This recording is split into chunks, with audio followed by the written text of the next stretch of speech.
नमस्कार दोस्तों, आदाब, गुड मॉर्निंग। सुप्रीम कोर्ट की जज न्यायमूर्ति बीवी नागरत्ना कॉलेजियम की एक सिफारिश को लेकर उसमें अपनी असहमति दर्ज कराकर इन दिनों सुर्खियों में है। सुप्रीम कोर्ट में नए न्यायाधीशों की नियुक्ति को लेकर जब कॉलेजियम की बैठक कुछ दिन पहले हुई तो न्यायमूर्ति नागरत्ना ने अपनी आपत्ति दर्ज कराते हुए स्पष्ट रूप से कहा है कि पटना हाई कोर्ट के मुख्य न्यायाधीश विपुल पंचोली को सुप्रीम कोर्ट में प्रमोशन करने का प्रस्ताव न्याय संगत नहीं है। नागरत्ना के अनुसार पंचोली देश के न्यायाधीशों की वरिष्ठता सूची में 57वें स्थान पर है, 57th रैंक है उनका, और वे कई योग्य व वरिष्ठ न्यायाधीशों की अनदेखी करके सुप्रीम कोर्ट के जज बनाए जा रहे हैं। उन्होंने यह भी इंगित किया कि गुजरात हाई कोर्ट से पहले ही 2 न्यायाधीश सुप्रीम कोर्ट में मौजूद हैं और तीसरे को भेजना क्षेत्रीय संतुलन को तोड़ता है। न्यायमूर्ति पंचोली गुजरात से आते हैं। नागरत्ना के अनुसार अगर इस तरह की नियुक्तियां जारी रहीं तो कॉलेजियम सिस्टम की बची खुची विश्वसनीयता भी समाप्त हो जाएगी। ये उनकी कठोर टिप्पणी है। हालांकि सुप्रीम कोर्ट की रिकमेंडेशन के बाद तुरंत ही, जिसे हम कह सकते हैं आनन फानन में, केंद्र सरकार ने न्यायमूर्ति पंचोली को सुप्रीम कोर्ट का न्यायाधीश नियुक्त कर दिया है। लेकिन न्यायमूर्ति नागरत्ना की असहमति चर्चा में है, क्योंकि यह सिर्फ एक व्यक्तिगत असहमति नहीं है बल्कि उस गहरे संकट की झलक है जिसे जनता लंबे समय से महसूस कर रही है और जिस कारण न्यायपालिका पर आम जन का विश्वास लगातार कमजोर हो रहा है। निष्पक्ष और स्वतंत्र न्यायपालिका की जड़ें संविधान सभा तक जाती हैं। संविधान निर्माण के दौरान यह प्रश्न उठा था कि न्यायपालिका स्वतंत्र कैसे रहे और क्या उसकी नियुक्तियां कार्यपालिका के हस्तक्षेप से मुक्त रह सकती हैं। उस दौरान डॉक्टर भीमराव अंबेडकर ने साफ शब्दों में कहा, there can be no difference of opinion in the house that our judiciary must both be independent of the executive and must also be competent in itself. माने इस सदन में कोई दो राय नहीं हो सकती कि हमारी न्यायपालिका कार्यपालिका से स्वतंत्र और स्वयं में सक्षम होनी चाहिए। डॉक्टर अंबेडकर का यह वक्तव्य आज भी बेहद प्रासंगिक है, ज़्यादा प्रासंगिक हो चला है। इसी बहस के दौरान संविधान सभा के एक सदस्य एन.जी. मुंशी ने कहा था that judiciary should be above all political parties and all political considerations can not be denied. यह अस्वीकार नहीं किया जा सकता कि न्यायपालिका को राजनीतिक दलों और राजनीतिक विचारों से ऊपर होना चाहिए। यह दृष्टिकोण भी स्पष्ट करता है कि संविधान निर्माताओं ने न्यायपालिका की छवि को राजनीति से परे और सर्वथा निष्पक्ष संस्था के रूप में स्थापित करना चाहा था। संविधान सभा के एक अन्य सदस्य थे प्रोफेसर के.टी. शाह। वो तो और आगे बढ़ गए थे और उन्होंने एक प्रस्ताव रखा था, कॉन्स्टिट्यूशनल प्रोहिबिशन अगेंस्ट अ जजेस employment in any executive office so that no temptation should be available to a judge which may affect his independence as a judge। उन्होंने जो कहा वो कितना प्रासंगिक था कि किसी न्यायाधीश को किसी कार्यकारी पद पर नियुक्त होने से संवैधानिक रूप से रोका जाना चाहिए ताकि उसकी स्वतंत्रता बतौर जज प्रभावित न हो। यह प्रस्ताव भले ही स्वीकार नहीं हुआ, लेकिन आज जब हम देखते हैं कि रिटायर हुए जजों को सत्ता से सीधे पद और लाभ मिलने लगे हैं तो शाह की चेतावनी और गंभीर प्रतीत होती है। आज की परिस्थिति में जब कॉलेजियम की कार्यप्रणाली पर सिटिंग जज जस्टिस नागरत्ना सवाल उठा रही हैं तो ख्याति प्राप्त फाली एस नरीमन की एक बात मुझे याद आ रही है। उनकी आत्मकथा है। हमारी न्यायपालिका को समझने के लिए फाली एस नरीमन की किताबों को पढ़ना बहुत आवश्यक है। उन्होंने अपनी आत्मकथा बिफोर मेमोरी फेड्स में लिखा है और बड़े कठोर शब्दों में उन्होंने लिखा है कि भारतीय न्यायपालिका की सबसे बड़ी चूक इमरजेंसी के दौरान हुई थी, आपातकाल के दौरान हुई थी, जब सुप्रीम कोर्ट ने एडीएम जबलपुर मामले में नागरिक स्वतंत्रता का साथ देने के बजाय सरकार के पक्ष का साथ दिया था। नरीमन इस फैसले को जुडिशियल पुसिलैनिमिटी एट इट्स वर्स्ट कहते हैं। इसका अर्थ है कि न्यायपालिका की कायरता का सबसे खराब उदाहरण। उन्होंने लिखा है कि अदालत ने इस तरह संविधान की आत्मा का गला घोट दिया था। नरीमन ने इसी निर्णय में जस्टिस हंसराज खन्ना की असहमति को बहादुरी की मिसाल करार दिया था। आपको याद होना चाहिए, हम सबको याद होना चाहिए, इस जजमेंट में असहमति का स्वर केवल जस्टिस एच.आर. खन्ना का था। उन्होंने कहा था, life and liberty are not conferred by any constitution. They inhere in man and woman as human beings.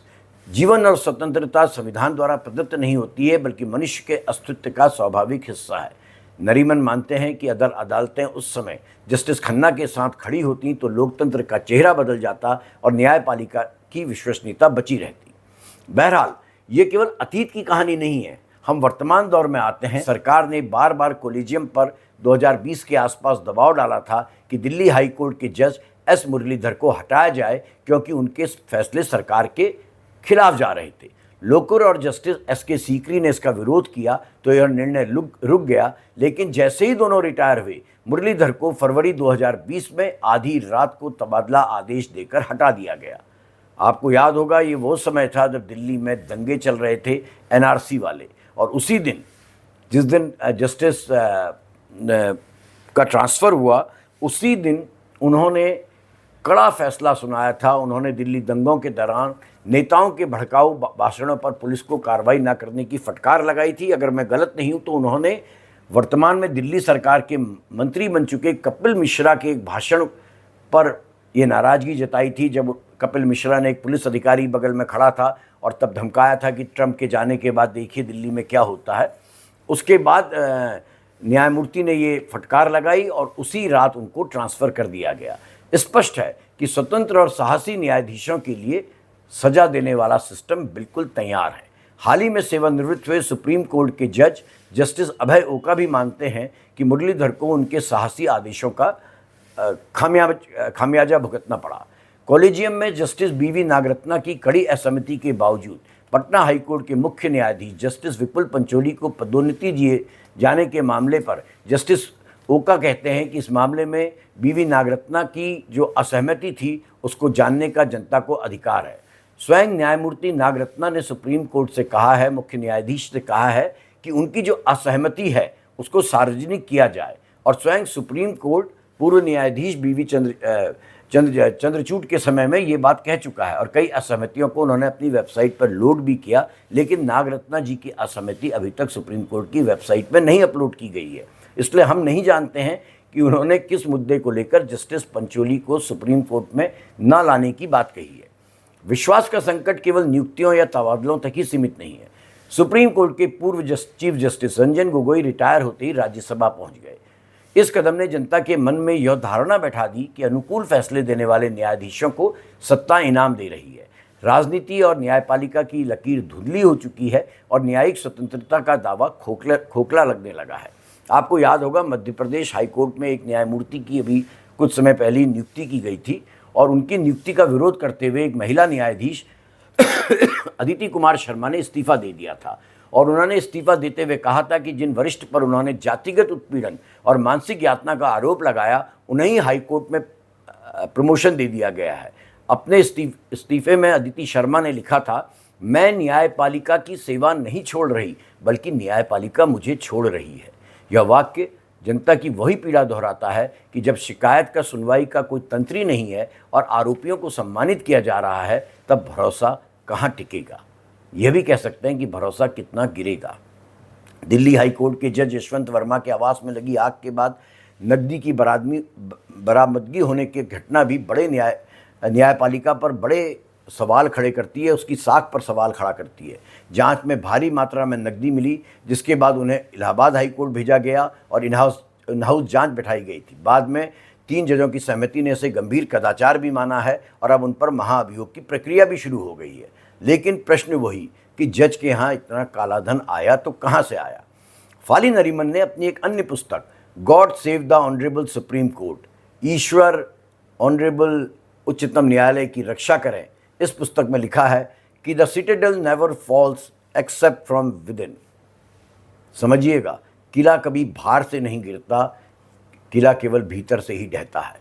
यानी न्यायपालिका को इस समय सबसे बड़ा खतरा बाहरी ताकतों से नहीं, पर भीतर उभर रही मतभेदों से और अनुशासनहीनता से है। इसी के साथ national judicial accountability commission NGAC, जो न्यायपालिका में नियुक्तियों की को करने के लिए बनाया गया था, राष्ट्रीय न्यायिक नियुक्ति आयोग, उसका विवाद भी संकट से जुड़ रहा है।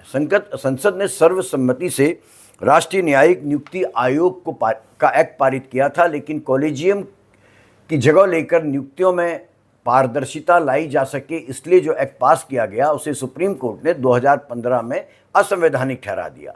अदालत का तर्क था कि कार्यपालिका को निर्णायक भूमिका देना न्यायिक स्वतंत्रता को खत्म कर देगा। लेकिन यक्ष प्रश्न यह कि क्या केवल जज ही जजों की नियुक्ति करें? क्या यह लोकतांत्रिक है और उसमें पारदर्शिता है तो कितनी है? भ्रष्टाचार और मानव अधिकार के मुद्दे उठाने के लिए प्रसिद्ध वकील प्रशांत भूषण की अवमानना का मामला भी इस बहस को और गहरा करता है। भूषण ने कहा था कि सुप्रीम कोर्ट हाल ही के वर्षों में सरकार की नीतियों पर सवाल उठाने से बच रहा है। उच्चतम न्यायालय ने उन्हें अवमानना का दोषी ठहराया था। इस फैसले से यह सवाल उठा कि क्या न्यायपालिका आलोचना को भी सहन नहीं कर पा रही है। लोकतंत्र में न्यायपालिका को जनता का विश्वास अर्जित करना है और आलोचना को दबाने से उसकी साख और कमज़ोर होती है। यदि आप इंटरनेशनल उदाहरणों को लें, अंतर्राष्ट्रीय स्तर पर देखें तो अमेरिका में जजों की नियुक्ति राष्ट्रपति करते हैं। वहाँ के राष्ट्रपति जजों को नियुक्त करते हैं, तय करते हैं, लेकिन सीनेट की सार्वजनिक सुनवाई के बाद ही उनका फैसला मान्य होता है और नियुक्ति होती है। यदि सीनेट रिजेक्ट कर दे तो राष्ट्रपति के आदेश खारिज हो जाते हैं। ब्रिटेन में एक स्वतंत्र आयोग नियुक्तियां करता है। भारत में कॉलेजियम प्रणाली आज भी काफ़ी हद तक सीक्रेट है, गुप्त है, और ये कैसे जजेस नियुक्त होते हैं इसके बारे में जनता को नहीं बताया जाता है। यही वजह है कि भारत में विश्वास का संकट दिनों दिन गहराता जा रहा है। मीडिया और न्यायपालिका का रिश्ता भी इस विश्वास संकट का हिस्सा है। कई बार मीडिया पर अंकुश लग जाता है, खासकर तब जब न्यायपालिका पर आरोप लगते हैं और मीडिया की स्वतंत्र पड़ताल को सीमित कर दिया जाता है। तो जनता को जो भी जानकारी मिलती है बजरिए मीडिया, वो भी अधूरी होती है या नियंत्रित होती है। इन सारी घटनाओं का निष्कर्ष यही है कि न्यायपालिका का सबसे बड़ा संकट जो है वो आंतरिक है। वरिष्ठता की अनदेखी, पारदर्शिता की कमी, भाई भतीजावाद और राजनीतिक दबाव, ये सब मिलकर जनता का भरोसा कमज़ोर कर रहे हैं। फाली एस नरीमन बार बार चेतावनी देते हैं कि न्यायपालिका को सबसे बड़ा खतरा किसी बाहरी ताकत से नहीं बल्कि उसकी अपनी कमजोरियों से है। नागरत्ना की असहमति, जस्टिस लोकुर और जस्टिस ओका के संदर्भ, गोगोई का राजनीति में प्रवेश, मध्य प्रदेश हाई कोर्ट की महिला जज का इस्तीफा, दिल्ली हाई कोर्ट का नकदी मामला, एनजीएसी की बहस और प्रशांत भूषण की अवमानना का मामला, ये सारे मामले स्पष्ट कर रहे हैं कि नरीमन की चेतावनी अब वास्तविकता बन रही है। जनता का विश्वास तभी लौट सकता है जब अदालतें पारदर्शी हों, जवाबदेह हों और किसी भी तरह के राजनीतिक प्रभाव से, दबाव से, लोभ से, लालच से मुक्त हों। नियुक्ति की प्रक्रिया को अधिक खुला और लोकतांत्रिक बनाया जाए, आलोचना का सम्मान किया जाए और जजों पर लगे आरोपों की निष्पक्ष जांच हो। अन्यथा वही स्थिति दोहराई जाएगी जो इमरजेंसी के काल में, आपातकाल के काल में सामने आई थी। संविधान बचा रहेगा लेकिन उसकी आत्मा मर जाएगी और लोकतंत्र की जड़ें तभी सबसे ज़्यादा हिलती हैं, याद रखिएगा, जब अदालतें अपनी साख खो देती हैं। धन्यवाद।